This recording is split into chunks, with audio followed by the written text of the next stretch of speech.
झाड़ू धरी सफाई कले बीडीओ पालन होईची आंतर्जातिक बेलाभूमि स्वच्छता दिवस। एही अवसर में पर्यटकों को सचेतन कराइबा पई निजे हाथ में झाड़ू धरी बेलाभूमि सफाई करिसेंती भोगराई बीडीओ। बालेश्वर जिला भोगराई ब्लॉक उदयपुर बेलाभूमि रे बीडीओ पक्षरु एक एही स्वच्छता अभियान कार्यक्रम आयोजन करा जायछि। एथिरे बीडीओ सरपंच स्थानीय एसएसजी ब्लॉक कर्मचारी को नहीं बेलाभूमि रे सफाई करिसेंती। परिवेश को सुरक्षित एवं संतुलित करी रखिया पई समुद्र और बेलाभूमि स्वच्छता रहिबा आवश्यक अटे। तेणु एहा सुरक्षा पई प्रत्येकटी जनसाधारण बेलाभूमि को स्वच्छता रखिबा निजर कर्तव्य। केवल जे स्वच्छ अभियान पई सफाई करा जिवो ताहा नुहे, वर्ष जाक बेलाभूमि किपरि स्वच्छता रहिबो ताकू नै जनसाधारण को सचेतन कराइबा सह निजे सचेतन हेबा आवश्यक बोली कहिसंती। एही कार्यक्रम 17 तारिख ठारू आरंभ होई अक्टोबर 2 तारिख पर्यंत चालू रहिबो। प्रत्येकटी मनीष निज आखपाख अंचल को सफाई रखिबा सहित परिवेशर संतुलन उपरे गुरुत्व देबा उचित बोली मत व्यक्त करिसंती। सारा भारत वर्ष रे कार्यक्रम चली स्वच्छ भारत अभियान एवं केंद्र सरकार और राज्य सरकार निर्देश रे एवं किभली भाव में आम भारत को स्वच्छता आनिबा पई जो भली भाव सरकार पदक्षेप नहीं स्वागत योग्य।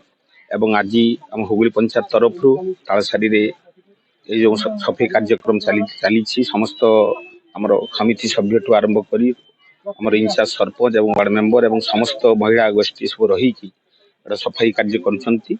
तेणु सफाई आम जिला स्तर जो इंचार्ज अच्छा सी मैडम एवं ब्लॉक स्तर जड़े मैडम एवं यही भाव में स्वच्छता लगी रही निश्चित भाव में आम देश कहीं भारत वर्ष कहीं बहुत आग को जीव। ये जो पाणीपागर परिवर्तन जमी देखा भविष्य में कौन प्रकार हेनी गछ लगेबा परिवेश को स्वच्छता रखा यहाँ हूँ मुख्य स्वच्छता कार्यक्रम समस्ते अभियान में समस्ते सामिल होती मुझे बाद पड़ी।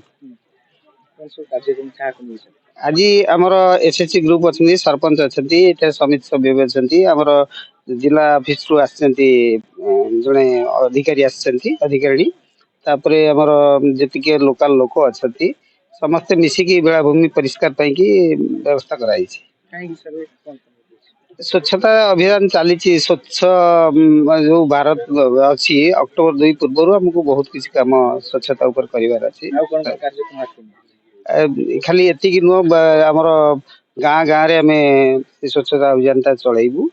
अक्टोबर 2 को आम मासी वे स्वच्छता अभियान को महांती मु जिला परिषद स्वच्छ भारत डिस्ट्रिक्ट सैनिटेशन कंसल्टेंट ये कार्यक्रम हूँ बर्तमान आम स्वच्छता ही सेवा गोटे स्वच्छता पक्ष आम आरंभ हो सेप्टेम्बर 2017 रु एटा चलो 2 अक्टोबर पर्यंत। तो या भीतर विभिन्न प्रकार एक्टिविटीज आम नौचु आमर मास क्लीनिंग ठू आरंभ करके सिटी ट्रांसफॉर्मेशन करवा स्कूल कॉलेज आमर जिते गाँव जो इंस्टीट्यूशन रही दुकान बजार मार्केट सब सफा करवा कार्यक्रम। सहित आज हूँ गोटे स्वतंत्र दिन जोटा 20 सेप्टेम्बर इंटरनेशनल सामुद्रिक दिवस। तो से जो से आंतर्जातिक सामुद्रिक दिवस रे आमर कोस्टल जेहेतु आम बालेश्वर जिलाटा गोटे कोस्टल रिजन रे आसुची तेणु आमर ये जो तालसारी हो चांदीपुर हो इत्यादि सब सी बीच ऊपर फोकस करूँ। आज स्पेशली आम तालसारी को से फोकस करके सफाई कार्यक्रम करूँ। Bureau report local news 7।